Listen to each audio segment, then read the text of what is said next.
Even though I have a degree in math and physics, Russian still manages to make me feel pretty stupid sometimes. I usually learn things pretty quickly, and honestly, pretty easily too. So Russian, it really humbled me. I never thought learning Russian would be easy. In fact, part of the reason I chose Russian was because I wanted a challenge after university.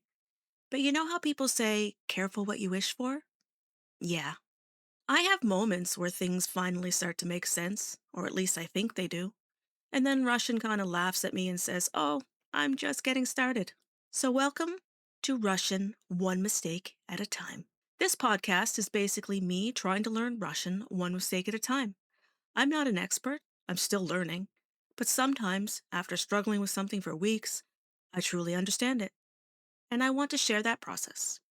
Because honestly, one of the hardest parts about learning Russian as an English speaker is feeling like you're the only person that's struggling this hard.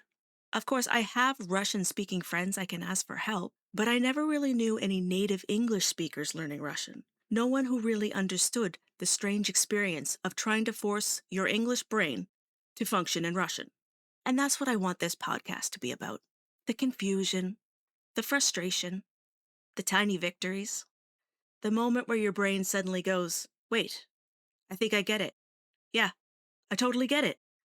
And probably some occasional ranting about grammar because, well, it's Russian. But I also want to talk about something else that comes up with learning a language that people don't always talk enough about. What happens when someone you love speaks a different language than you? My boyfriend is Ukrainian, and Russian is his first language. And honestly, that changes the experience of learning Russian completely. People sometimes assume that I started learning Russian because of him.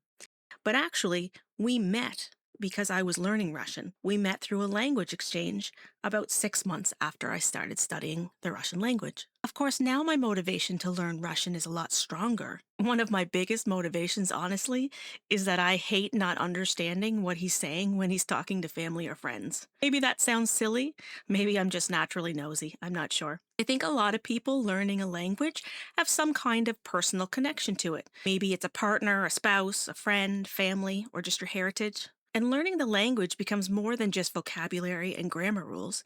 It becomes a connection to relationships, identity, humor, misunderstandings, a different culture. Because sometimes the hardest part isn't even the grammar. Sometimes it's realizing that people from different cultures communicate differently. Jokes are different. The way people express emotions is different.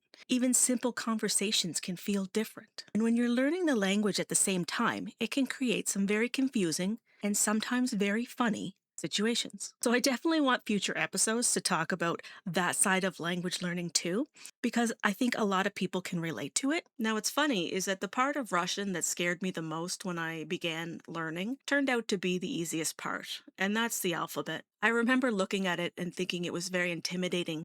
But honestly, compared to everything else, the alphabet was basically just the tutorial level. When I started learning, everything seemed manageable at first.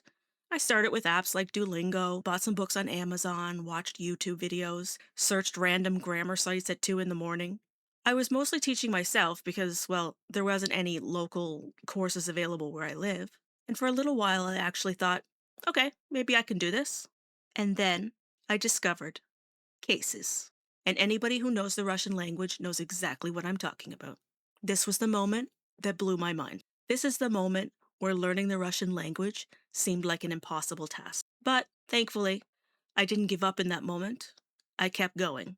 I remember about a year into my learning Russian, I came across a comment from another learner who was stressing about remembering masculine, feminine, neuter, and plural endings.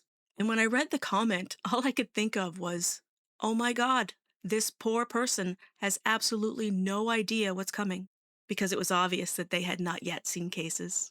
I wish the only thing that we had to remember was the gender endings. I really do. That would be pretty simple in comparison. I'm now about 2.5 years into my learning Russian. I know a lot more vocabulary, a lot more grammar. I can read basic Russian, but speaking, understanding natives, that's still something I struggle with every day. I definitely thought I would understand more by now, but one thing learning Russian has taught me is that language is much deeper than memorizing vocabulary or grammar rules. You have to feel the language. I've actually learned a lot more about English during my trying to understand Russian. And one of the best pieces of advice that I could give someone who's trying to learn Russian is this: stop trying to use English logic in Russian. It simply doesn't work. You have to slowly learn how Russian speakers think about ideas differently. A simple example of this is the phrase I have. In English, I have feels normal and obvious.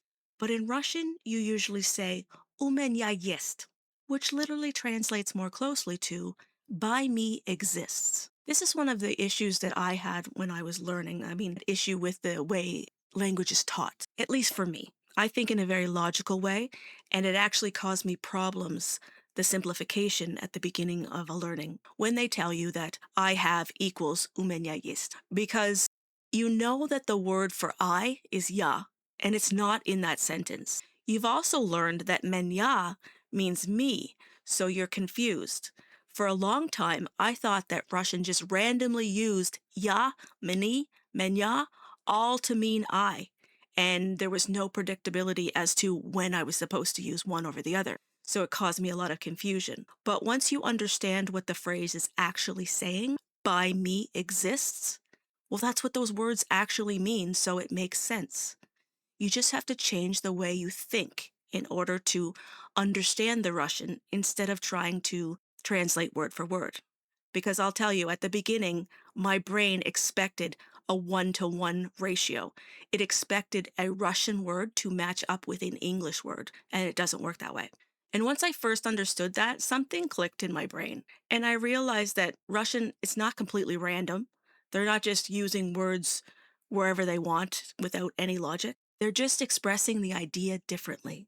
And honestly, those little moments are probably what keeps me going, because every once in a while, after being confused for weeks, something suddenly makes sense. And that feeling, that is amazing. So that's what I want this podcast to be: learning Russian one mistake at a time. Some episodes will focus on grammar concepts that confuse me and likely confused many other people too. Of course, some will probably just be me ranting about how Russian makes no sense, because, like I said before, it's Russian. So hopefully, along the way, I can help other English speakers feel a little less alone when learning this language. I also found when I first started learning, it was really difficult to find the right resources, the right books, the right websites, the right videos. It was a lot of trial and error.